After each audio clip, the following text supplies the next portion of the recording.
जय बद्री विशाल। सज्जनों, स्वागत है आप सभी का मेरी नई वीडियो पे। उससे पहले यदि अभी तक आपने मेरे चैनल को सब्सक्राइब नहीं किया अथवा आप पहली बार मेरे इस चैनल पे हैं तो शीघ्र ही चैनल को सब्सक्राइब कीजिए एवं बेल आइकन का बटन अवश्य दबाएं। उससे क्या होता है कि जब भी मैं अपने कोई नई वीडियो अपलोड करता हूं तो शीघ्र ही आपके मोबाइल पे नोटिफिकेशन प्राप्त हो जाता है और आपको मेरी हर नई वीडियो को सबसे पहले देखने का सौभाग्य प्राप्त होता है। सज्जनों, यदि वीडियो अच्छी लगी तो लाइक करें और कोई त्रुटि रह जाए प्रोत्साहन बढ़ाने के लिए या अथवा वीडियो संबंधित कोई जानकारी प्राप्त करने के लिए कमेंट के माध्यम से बात। साथ ही इस ज्ञान को, कथा को, वीडियो को अपने सज्जनों तक, भाई बहनों, सगे संबंधियों तक पहुंचाने के लिए शेयर अवश्य करें। तो सज्जनों, शुरू करते हैं आज की नई वीडियो। युधिष्ठिर कहने लगे कि भगवान ज्येष्ठ कृष्ण एकादशी का क्या नाम है तथा उसका महात्म्य क्या है,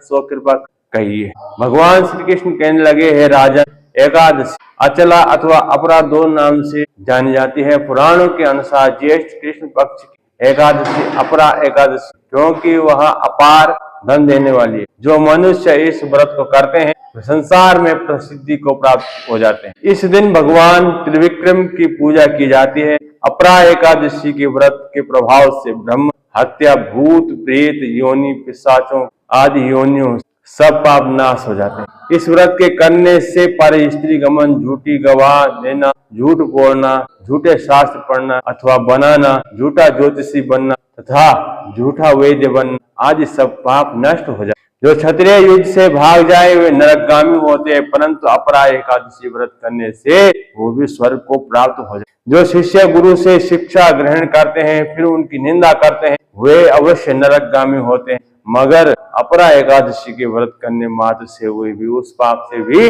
मुक्त हो जाते हैं। सज्जनों, जो फल तीनों पुष्कर में कार्तिक पूर्णिमासी को स्नान करने से या गंगा तट पर पितरों को पिंडदान करने से प्राप्त होता है वही अपरा एकादशी का व्रत करने से प्राप्त। मकर के सूर्य में प्रयागराज में स्नान करने से, शिवरात्रि का व्रत करने से, सिंह राशि के बृहस्पति में गोमती नदी में स्नान करने से और कुंभ के समय केदारनाथ के दर्शन या बद्रीनाथ के दर्शन करने से, सूर्य ग्रहण में कुरुक्षेत्र में स्नान करने से, सोने का दान करने से अथवा अर्ध प्रसूत गोदान से जो फल प्राप्त होता है वही फल अपरा एकादशी से प्राप्त होता है। यह व्रत पाप रूपी वृक्ष को काटने के लिए कुल्हाड़ी है और पाप रूपी ईंधन को जलाने के लिए अग्नि है और पाप रूपी अंधकार को मिटाने के लिए सूर्य के समान है और मृगों को मारने के लिए सिंह के समान है। अतः मनुष्य को पापों के डर से इस व्रत को अवश्य करना चाहिए। अपरा एकादशी का व्रत तथा भगवान का पूजन करने मात्र से मनुष्य सब पापों से मुक्त होकर विष्णु लोक को परम धाम प्राप्त करता है। इसकी प्रचलित कथा के अनुसार प्राचीन काल में महिध्वज नामक एक धर्मात्मा राजा था।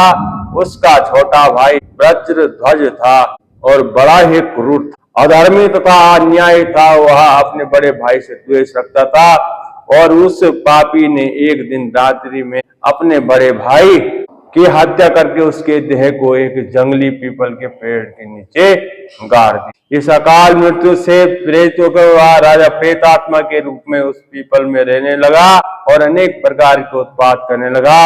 एक दिन अचानक धौम्य नामक ऋषि उधर से गुजरे।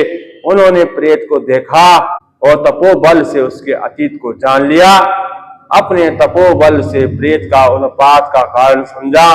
ऋषि ने प्रसन्न होकर उस प्रेत को पीपल के पेड़ से उतारा तथा परलोक विद्या का उपदेश दिया।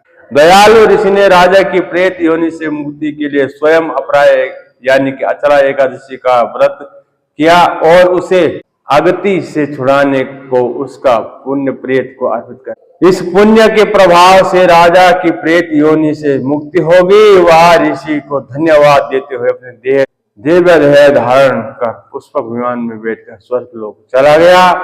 हे राजन, यह अपरा एकादशी व्रत की कथा है। मैंने लोक हित के लिए कही है। इसे पढ़ने वाला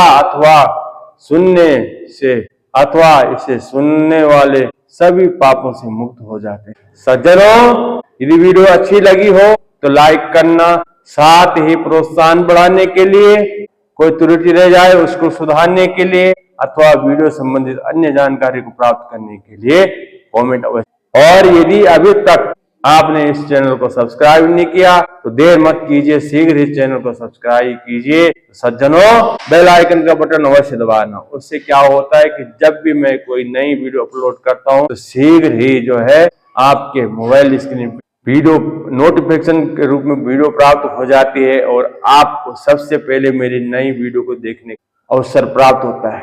सज्जनों, ज्ञान अच्छा लगे तो अपने मित्रों, भाई बहनों, सज्जनों तक पहुंचाने के लिए शेयर अवश्य। आपने मेरी संपूर्ण वीडियो देखी उसके लिए बहुत बहुत धन्यवाद। सज्जनों, मिलेंगे शीघ्र ही नई वीडियो के लिए। तब तक के लिए जय सिया राम, जय बद्री विशाल। भगवान आपकी कामना पूर्ण करे। धन्यवाद।